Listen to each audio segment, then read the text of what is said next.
সাকিব আর কখনো বাংলাদেশ দলে খেলতে পারবেন না বললেন ক্রীড়া উপদেষ্টা আসিফ মাহমুদ সজীব ভুঁইয়া। বাংলাদেশের ক্রিকেটে সাকিব আল হাসান অধ্যায়ের কি তবে সমাপ্তি হয়ে গেল? সাকিব নিজের এখনো অবসরের ঘোষণা দেননি, তবে ক্রীড়া উপদেষ্টা আসিফ মাহমুদ সজীব ভুঁইয়া এবার পরিষ্কার জানিয়ে দিয়েছেন সাকিবকে আর বাংলাদেশের দলের হয়ে খেলতে দেয়া হবে না। গতকাল সোমবার রাতে একটি বেসরকারি টিভি চ্যানেলের সঙ্গে সাক্ষাৎকারে নিজের এমন কঠোর অবস্থানের কথা জানান ক্রীড়া উপদেষ্টা আসিফ মাহমুদ। ফলে সাকিবের অনানুষ্ঠানিক অবসর হয়ে গেল বলা যায়। সাকিবের এক ফেসবুক পোস্টের জেরেই তৈরি হয়েছে এমন জটিলতা। দুদিন ধরে ক্রীড়া উপদেষ্টা আসিফ মাহমুদের সঙ্গে পাল্টাপাল্টি ভার্চুয়াল লড়াই চলছিল সাকিবের। এরই মধ্যে ক্রীড়া উপদেষ্টা সাফ জানিয়ে দিলেন সাকিবের আর জাতীয় দলে ফেরার সুযোগ নেই।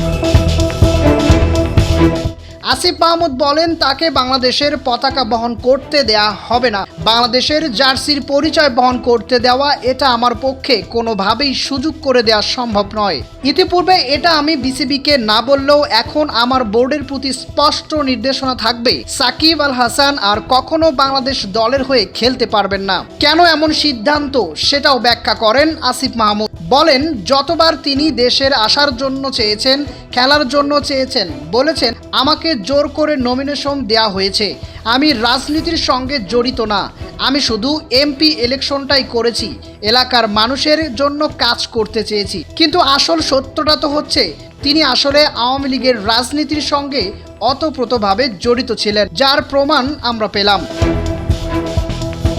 আওয়ামী লীগের সরকারের সংসদ সদস্য ছিলেন সাকিব আল হাসান। দেশে যখন নির্বিচারে ছাত্র জনতার ওপর গুলি চলছিল তখন কানাডায় পরিবার নিয়ে ছুটির আমেজে ছিলেন সাকিব। এমনকি তাদের সুন্দর মুহূর্তের ছবিও সে সামাজিক যোগাযোগ মাধ্যমে পোস্ট করেছিল। তবে শেখ হাসিনার পতনের পর সাকিব ভোল পাল্টে একবার ছাত্র জনতার অভ্যুত্থানে হতাহতের শ্রদ্ধা জানান। এরপর 15ই আগস্ট শেখ মুজিবুর রহমানের মৃত্যুবার্ষিকীতে ফেসবুকে পোস্ট করে শ্রদ্ধা জানান সাকিব। সাকিবের এমন পোস্টের পরও সমালোচনা হয়েছিল, তবে তিনি সীমা ছাড়িয়ে গেছেন গত 28শে সেপ্টেম্বর ফ্যাসিস্ট শেখ হাসিনার জন্মদিনের শুভেচ্ছা জানিয়ে।